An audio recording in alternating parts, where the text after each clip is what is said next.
your host. I'm welcoming you, episode 159 in the American Business Podcast. Today, we have a special edition, roundtable discussion.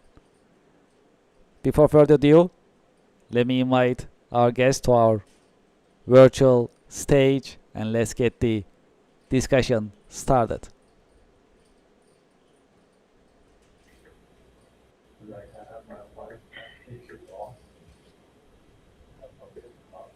All right, looks great. Let's prepare our screen. All right, let's see. Everyone is on the screen. All right, let's do this. All right, I think looking good. Hello.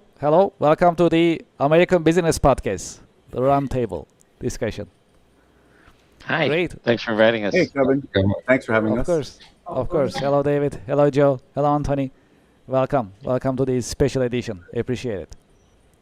Thanks for having Well, us. if that's okay, let's get the conversation started. Well, one of the popular subjects in American business podcasts is AI and AI for business, especially nowadays because AI is very advantageous for small and mid-sized businesses. AI becomes more important because that's an opportunity right now for small businesses to revolutionize their business models and without breaking the bank. It's affordable, AI is affordable, accessible, practical, and it makes a lot of sense for American small businesses. Well, from this point of view, I like to start by getting your take. What is your take on AI for business and how small businesses can take advantage, benefit from AI and AI's capabilities? All right, great. Well, David, Yeah, I Not guess everybody at once. What is it? What does AI stand for again? Yeah. usually the technical guys hop in and take control of the conversation. So I'm going to hop in here as the one non-technical guy on the panel here. And as a small business, we use AI for a number of things. I see it's a great help to take care of those mundane tasks that maybe you have to do every day that take time. And it helps shuffle some of that stuff around and makes it a lot easier for you to do. We use it all the time here at Pupfish for presentations, maybe not to do the whole presentation, but maybe to start us on an outline that we can work with. We'll use it for technical capabilities, to take care of any technical issues that we may have questions about. It's easy to reach out and do an AI query to see, what they come up with. But we are looking into the future for other possibilities for AI. One of the things that we would use it for is, say, we have our degausser, right, which can do 1,300 drives an hour. But we can't keep up with that and record the data that quickly. But there are cameras now that can take good quality pictures of the devices it's going by on the conveyor belt, and then do some OCR on it and record the make, model, and the serial number, which is what we have to do. So, that gives us the opportunity now to go on site for these big jobs and take care of all the work all at once. So, although that's not in place yet, it's certainly something where AI can help us, and that's what we use it for. Right. sounds great. How about you, Anthony? What is your take on AI and AI for small businesses in the US and Well, globally? Yes. yeah. Well, here's the thing. We first started internally, all right, just to automate some of our own processes and so on. The guys are trying to automate me. I don't know if that's gonna be possible yet because I think a lot different than a computer. But the things we've developed bots within. So in each department, we have something called Jarvis that we created, which basically works with Slack. That depending on the department they're in, they can just ask Jarvis within Slack, questions and so on. It's all secure. We make sure it passes all the muster that Joe would put us through. So they have that going on. So basically, it allows us through APIs and everything to connect securely to our databases. And so we can find out, even if we get the phone rings, for example, it comes up with the entire information about that client for us, at least the pertinent information about it. So we have it at our fingertips. The other thing too is if it's something that's coming in off the SEO, the website or whatever, it looks that company up for us, so we have an inkling of who they are and so on. Pick up the phone intelligently. We also created outbound bots that can make phone calls and so on. We're just testing them right now internally. It's very interesting. We had created another one called Megan, which is making phone calls right now and is trying some things out. And I'm working on somebody called Callie right now, which is going to be a very fun bot, and it's going to be enjoyable. I would want to hear it, all right, because I'm developing this. So it's a lot of fun projects we're doing right now, but we're finding increased efficiency now in every department. I mean, we're working now so much better and leaner. We could take on more clients without having to hire staff now. So that's what it's all about. Joe, you could probably chime in on this. Well, first of all, I think you're mistaking automating with cloning. I think they want to clone you. That's what they are. No, they don't want more of me. And when you said they Megan, want something they get shut off. And when you said Megan, I'm thinking of the movie That Doll that was automated. So I don't know. That's exactly the movie. They named it after that. Yes, I realized that. From a cybersecurity standpoint, and I think that the way that Anthony and Dave use AI is fantastic. We're using it in a couple different ways in our company. From my perspective, since I'm not the one doing the coding and the penetration testing and the SOC work for our clients, I'm using more of the informational piece. But as I tell everybody when I do my trainings, is that you can use it for informational, as I'm ghosting on the screen, but you should also verify the information. There's a lot of misinformation that might be coming from it because there's different AI tools out there. So it's great. I mean, I use it because sometimes, I have a brain fart and I need to say, hey, what was it, that thought I was thinking about, kind of pull it together. But also from the technology side, it's being used to really do a lot of threat detection. It's trying to keep up AI with AI for the hackers that are out there. So it really is a very beneficial tool if it's being used for good and the right way. That it could be used in all these cases and really be productive for everybody's business. Yes, and actually, I like to also shift the conversation towards security a little bit, which is very important, right? And actually, I had a meeting earlier today, and one of the prospects asking us about how to use AI, especially to compare price. And they have e-commerce services. They are selling widgets. So they were asking us how to utilize AI, ChatGPT, and others to search for competitors' pricing and compare it to theirs, for example, in terms of competitive advantage and where they are. So, well, the challenge here is, of course, just as soon as they put their information out there in ChatGPT or another LLM, then it's just out there, right? Hey, this is my pricing, these are my products. Can you compare it with competitors? That's where they were going fundamentally. So we were like, wait a second, where does it go? And how long is it going to stay? Now the world has their information. So the importance of the security.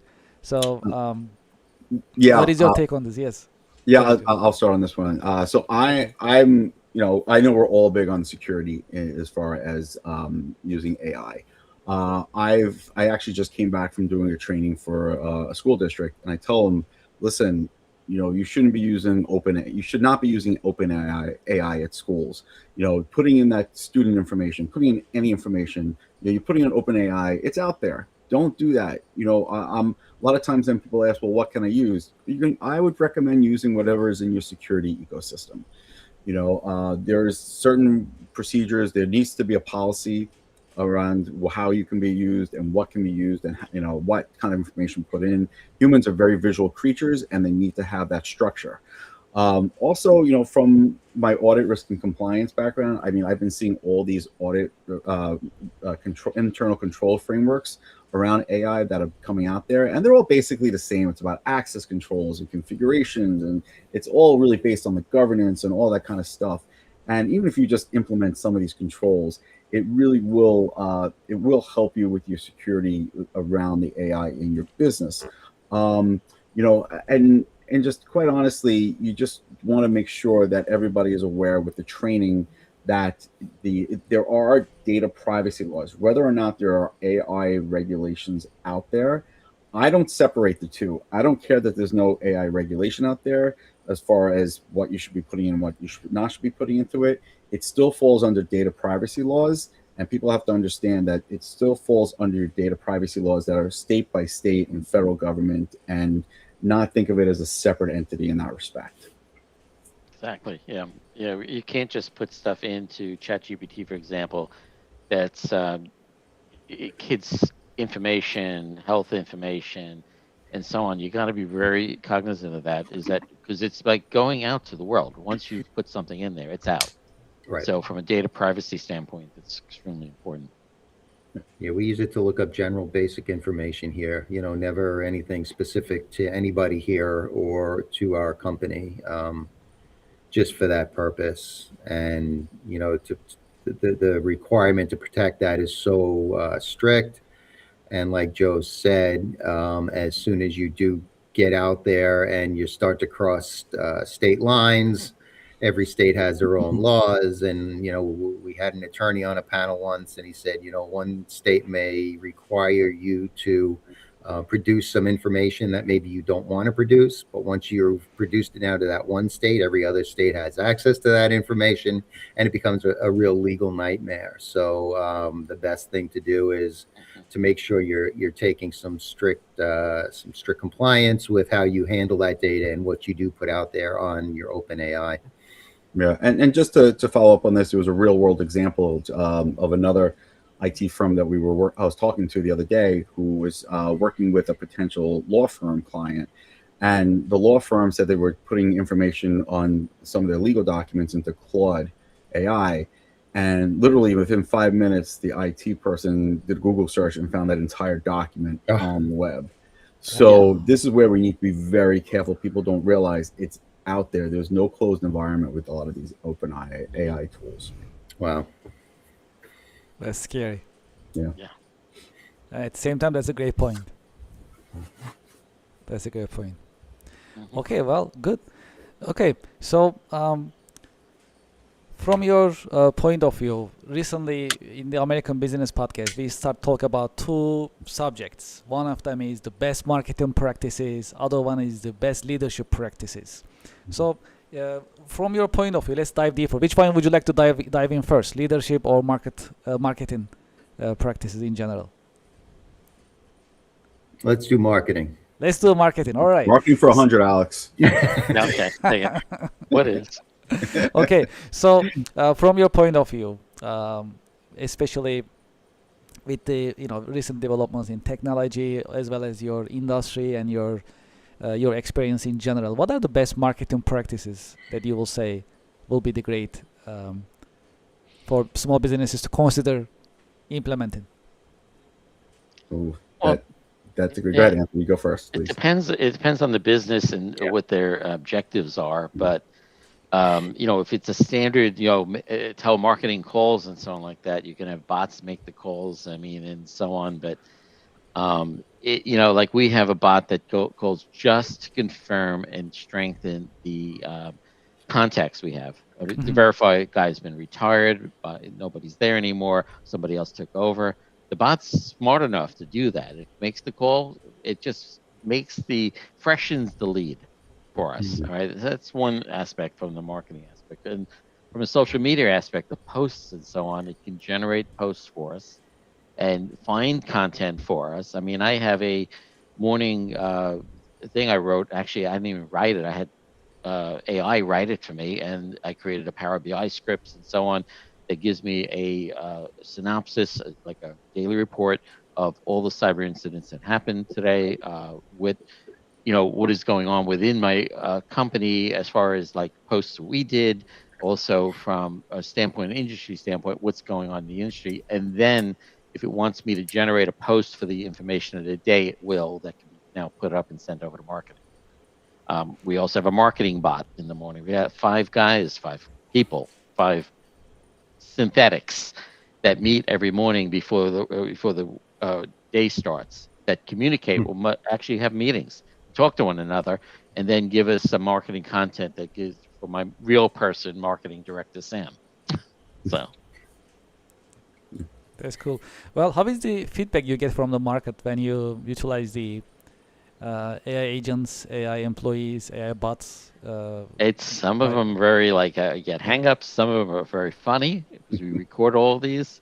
And you know, we get to the point now is that the bot I'm creating, Callie, is going to right now, right off the bat, say it's an AI bot, and it's going to be a very cute interaction. All right, because if somebody like that called me, I would want to stay on the phone just for a little bit to test the thing out. So I'm making it fun. All right, so we're going to see from a marketing standpoint how that goes.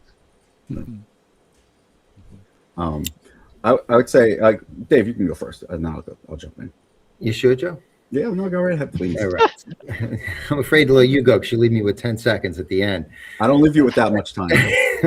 So, you know, from our point of view, we're more traditional in our marketing.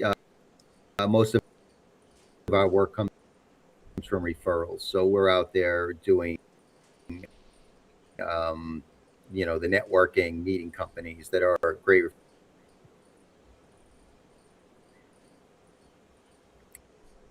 We do, and they can refer our services, and the fact that they do refer have close to a 100% there for a second. Yeah, I think you're starting to look like an AI bot. Yeah.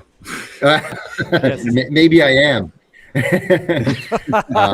know what? We might all be. We're in the matrix. It could and be then a the other approach simulation, to you never know. you know, the other approach to marketing is just getting you know, our name out there through the various media. So we do post on you know, some of the social media accounts, the business media accounts. We do podcasts like Kevin's, which, you know, get us a broad, great audience.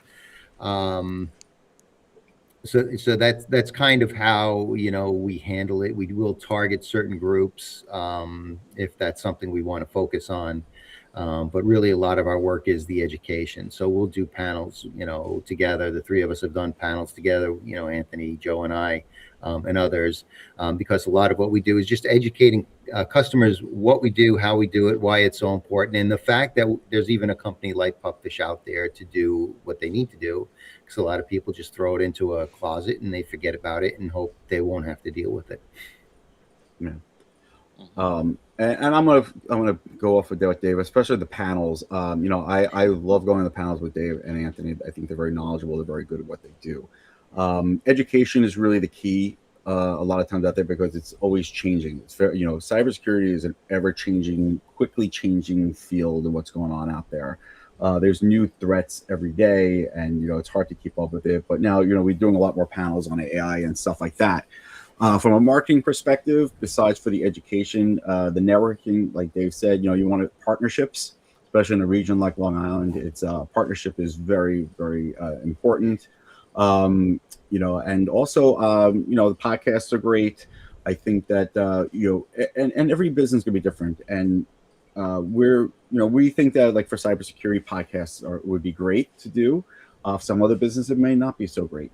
We're also sending out a lot of from Circle Boom. We use that, and we send out articles based on the industries that we work with. So we're always sending out things about education. We're sending things about law firms, about accounting firms. You know, things that they really need to know, and they're not hearing on the mainstream.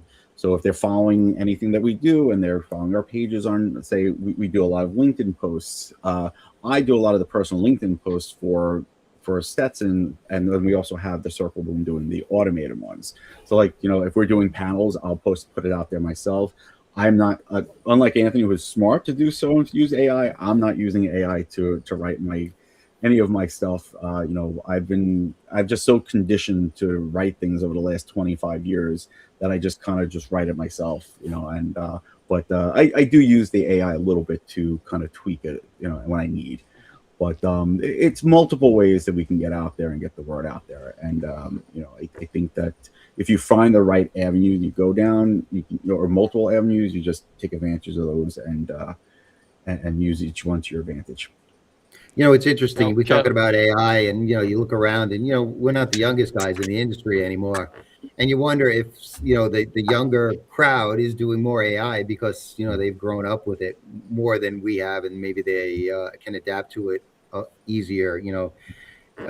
Anthony's extremely technical, so he can pick it up. But somebody like me who's fairly technical, it's a bit of a learning curve. And is that what's really keeping me from really diving in and getting to know this, or is it the fact that we're a small business and we have a lot to do, and I just don't have the time or the energy to put into it because I'm focusing on other things. So but maybe if I used AI, I'd have more time to focus on those other Yeah. things. So Yeah. catch 22, right? Yeah, you have to jump in, and maybe if I had some Anthony's knowledge, it would allow You're me to. welcome to call me. I'd be more than happy to Well, share it. maybe you have to come over one day and we'll have a little chat. We'll have some pizza. Yeah. You can get the dog and get some AI programs running. No, absolutely. And Get then your AI policy in place first, Dave. I'm sorry. I got to be absolutely, you that. need an I got AI to be that policy. voice in the room. I'm sorry. Everybody should have an So, AI Joe, policy. you can write the policy first. I'll write the policy. We'll have AI do it. But That's fine too.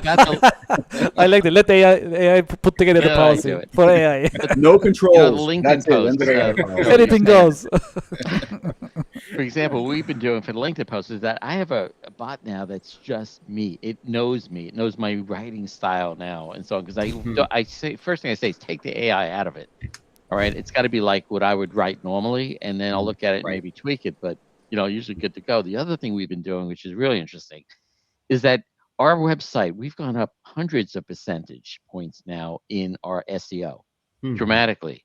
And that's because we've been talking to AI and having it help us make our website better so that it's more, because the way AI works is that it looks at your LinkedIn post, it looks at holistically everything out there, including your website. And what I've been finding is more and more people are using like ChatGPT to search for a company instead of Google. They're going into AI and asking, hey, what kind of computer companies are in Long Island? What we've done is talk to that AI and had it fix our social media and also our website so that it's AI friendly, can be read by AI, and then it can interpret and focus on our ideal client profile. All right. So now what's been happening is that we now can actually ask AI from a client's point of view, is our website what they're looking for? All right. So I'm looking for attorneys, for example, attorney firms, accounting firms.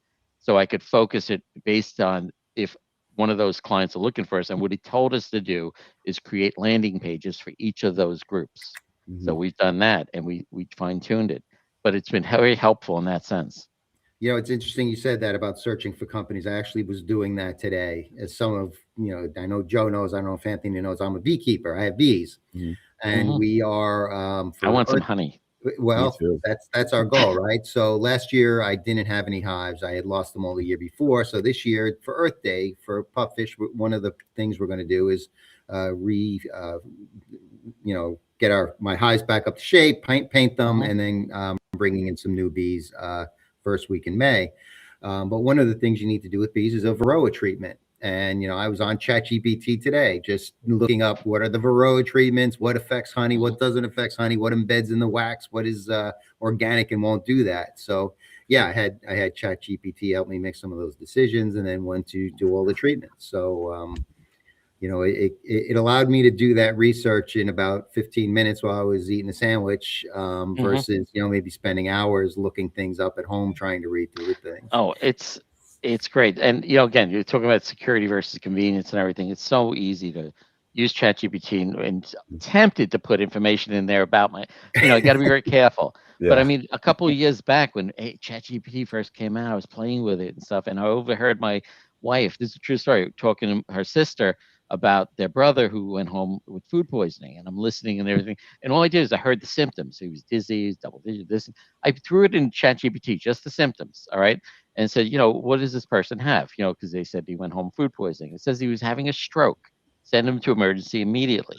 So I turned to them. I said, maybe you want to have him checked out and everything. Bottom line is his daughter came over and brought him to a hospital and he had a stroke. Oh, wow. I'm saying the uses for this are, and it growing exponentially. So yeah. Yeah, one of the things I do talk about is how the benefits of using it for in healthcare fields. I always say that it's for tax accountants. I think we're not going to have enough tax accountants in a few years. That we're going to create a program that does tax accounting. Manufacturing, there's not enough people to be hired to work in the factories, so it's making the processes more efficient. It really does upon the learning, and does make things more efficient and better for these businesses, where if they can't find anybody to do the job for them. Agreed. Also, I was looking at one of the publications that I was following. So it says we talk about the AI agents, right? So it says to scale AI agents successfully, think of them like team members. Just like your human employees, each AI agent needs a role, a defined scope of authority, approved sources of truth, and clear escalation rules. That's interesting. Yeah, one came asking me, Megan asked me for a raise the other day. And then she came at you with a knife, right?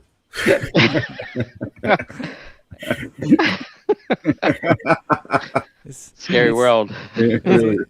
That's definitely interesting. I actually heard about something similar before, using and position AI agents in organization charts. So there is David, there is Anthony, there is Joe, there is Kevin, and there is also Megan, just like you mentioned, in the organization chart, right? So we know where the Megan is the AI agent and the role.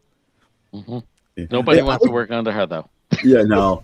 See, I would think that there would be more in the process flows than the organization charts. That's probably where I think people have not gotten to the point where they make their process flows, which they should be doing, so they know where they can find the weaknesses, so they slap them into the organization charts.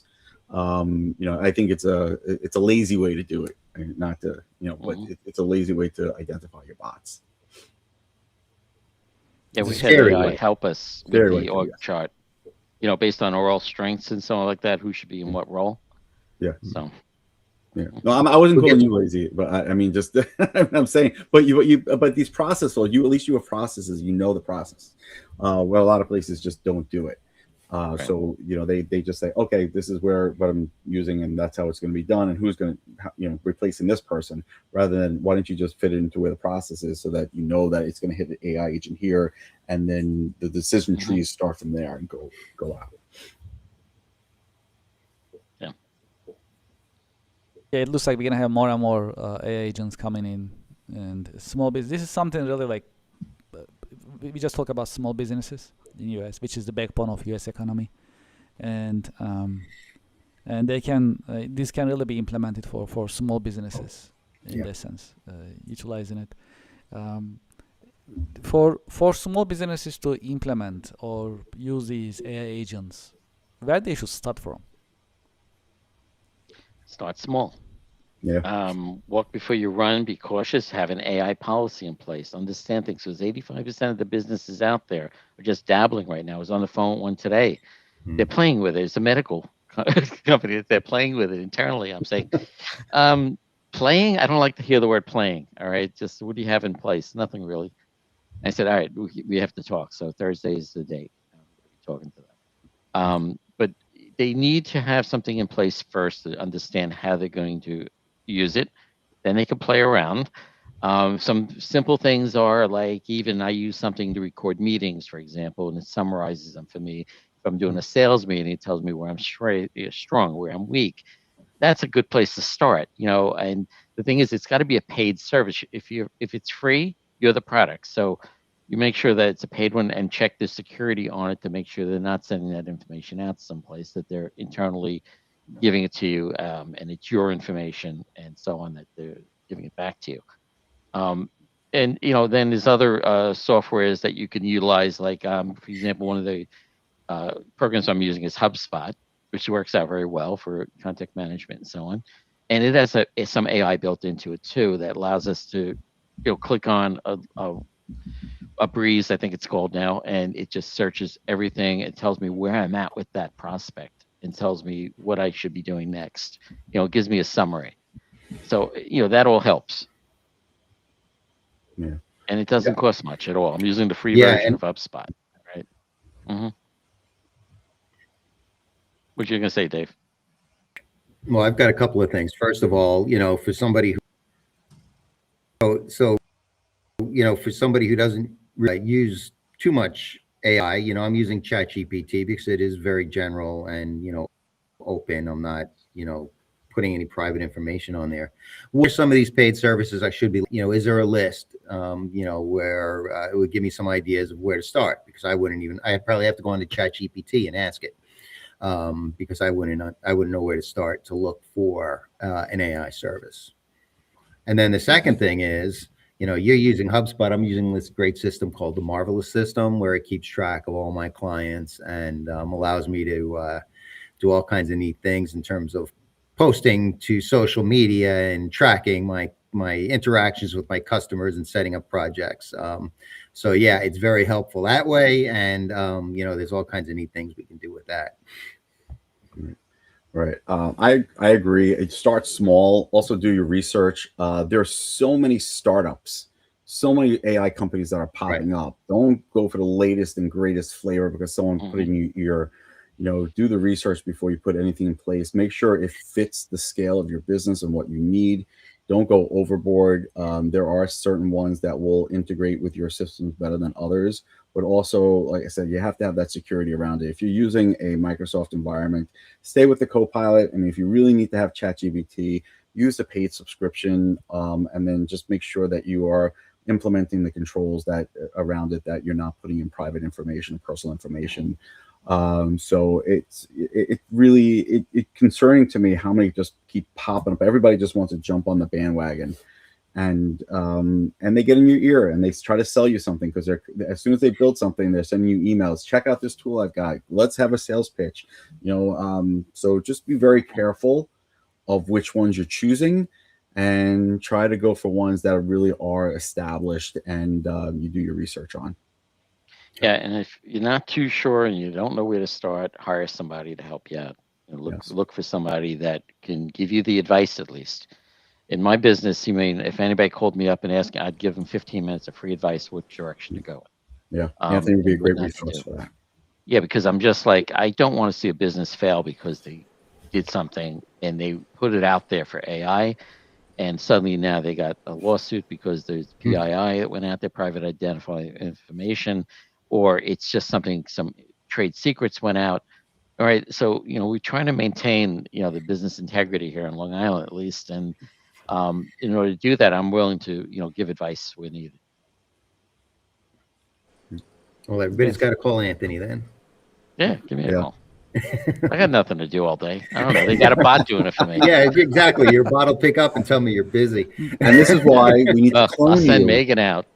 Yes, thanks to Megan. And this is why we need to clone you and not just make you a bot.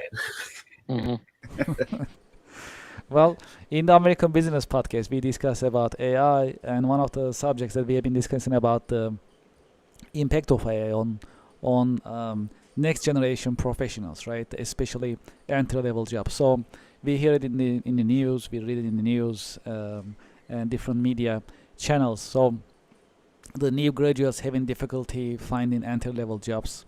And also there is a massive shift in terms of choosing majors in the next generation. Absolutely. So they are staying away from computer science and other computer-related degrees. They try to go to other degrees, other educational path in terms of for them to prepare themselves for their career path. How do you see the impact of AI on entry-level jobs and career in general? And the next question will be, maybe we can combine these two. And how should next generation prepare themselves for this change? I'm going to start with this one because I have very strong feelings about the next generation, and even with cybersecurity and AI, we have to stop starting to teach them at the college level. It has to be taught in the high schools or even before that. I can't tell you how many career fairs I go to for high schools where they come to the table. They have no idea even what cybersecurity is. They don't know the definition. They don't know anything about it. And of course, AI is like in everybody's ear, but they don't even know what it is. Nobody's teaching it in the high schools. So when they're going to college, they're taking majors that maybe computer science, or they're taking now these new cybersecurity. Everybody has cybersecurity degrees. And honestly, I tell these high school kids not to do those. Maybe the computer science, if you really want to go into the IT world, fine. But I'm really looking at learn the stuff on YouTube, learn the stuff on AWS, learn the stuff on Udemy, learn everything you can for free, get certifications. If you want to go to college, get a little bit of a business degree to understand businesses in general. But everything that you need to know, you can learn on any of those channels. A lot of the professors in college, they're lifelong academics. They have not experienced this stuff in the real world. So you're just debating whether or not you're going to a $70,000 a year college or a $50,000 a year college, when either way, you're not getting the education that you're going to need to get a job entry level, because you're going to come out really not knowing anything anyways. So I'm a big proponent of getting them learning and having cybersecurity programs in the high schools, include the AI piece of that as well, having curriculum in there. And then having the guidance counselors also be retrained to understand that not every kid is adapted to go to college for a 4-year college, for a 2-year college, or the big colleges, because it has to be part of a blue ribbon award-winning high school. We really have to shift our minds this way. I mean, the same thing goes for plumbers and electricians. I mean, if a kid wants to be a plumber electrician, don't tell them they have to go to college for it. Send them to the programs to learn that stuff. There's not enough of those careers out there either. So there really has to be a different mind shift in education to get our kids excited and our students excited about going into these careers and really understanding what they are before they waste their money in college. Yeah, I knew Joe was going to step up and talk about that, because he talks about it all the time. And I think we're kind of the same, thought. To me, the trades are so important. Learning how to weld, learning how to do electrical work, plumbing, whatever it is, it's such a necessary skill that I don't think we place enough positive emphasis on it here in the States. I'd like to see more emphasis go on that, because like Joe said, not everybody's built for that. I went through college and I never liked it. My mom always says she was so proud of me when I graduated with my master's, because she knew that I hated school from kindergarten, but I went through it because I wanted to be in finance, and we needed a degree to get into that at that point.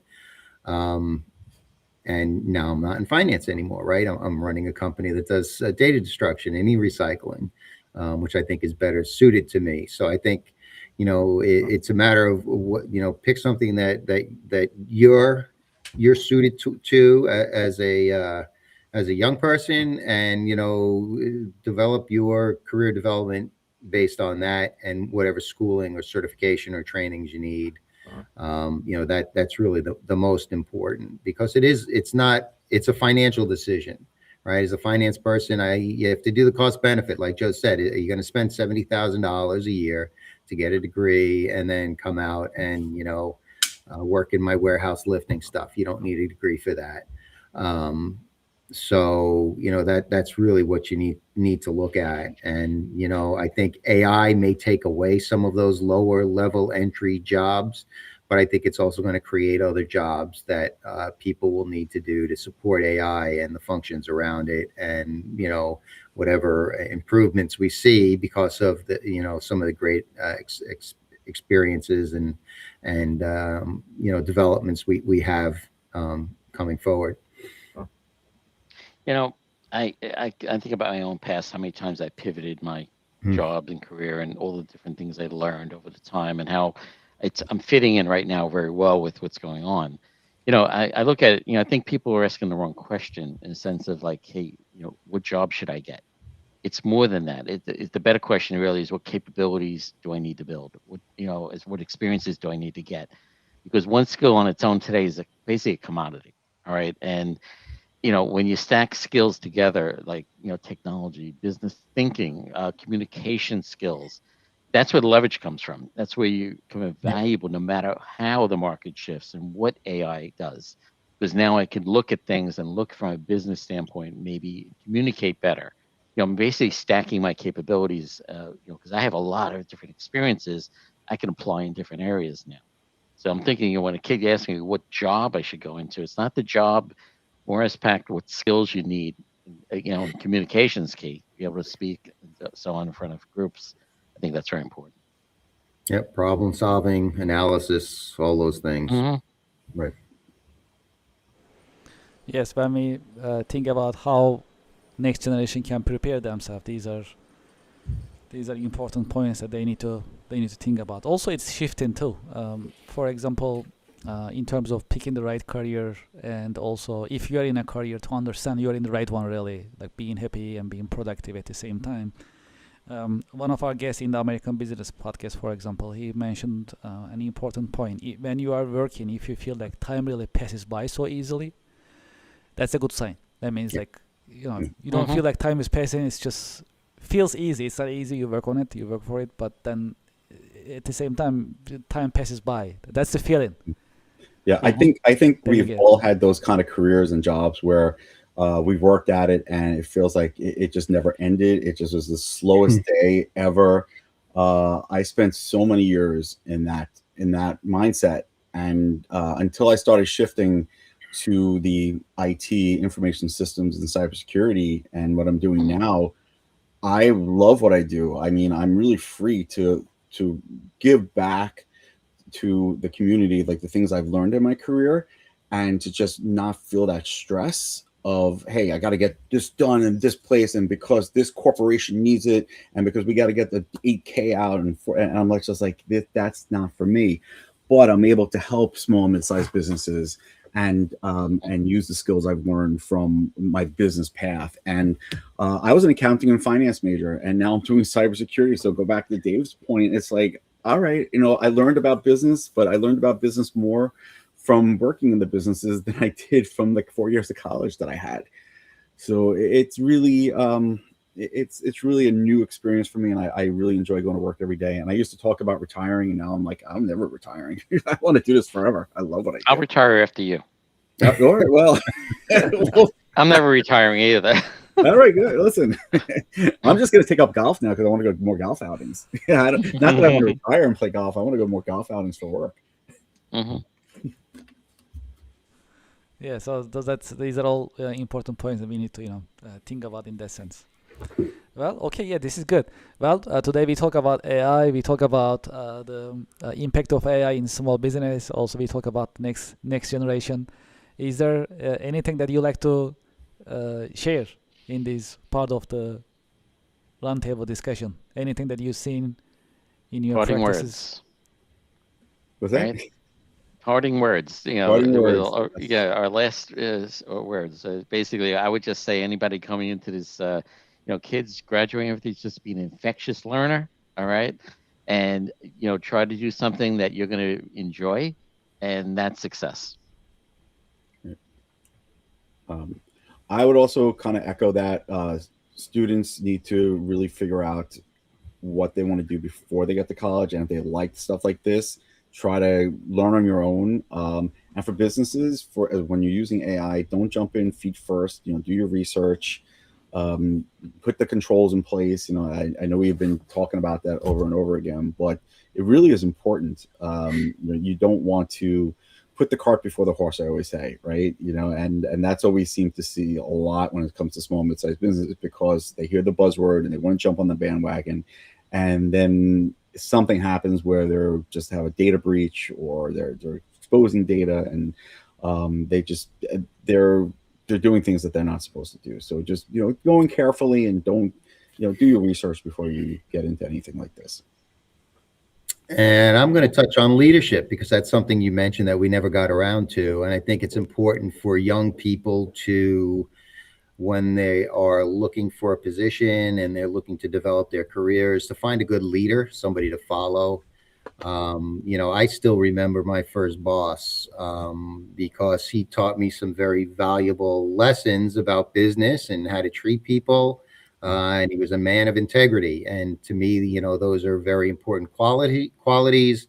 And it was, his imprinting his values on me as a young person that I have now carried through my entire career. And there are days where, I'll be stuck on a problem and I'll think, okay, what would John have told me to do? How would he have challenged me to answer this question, 40 years ago? And, I kind of go back to some of the puzzles he gave me or some of the questions he asked me to solve a problem. And they help me today. So getting that leadership experience to help you later on in your career is very important, and they're lessons you'll carry through life. Yeah. These are.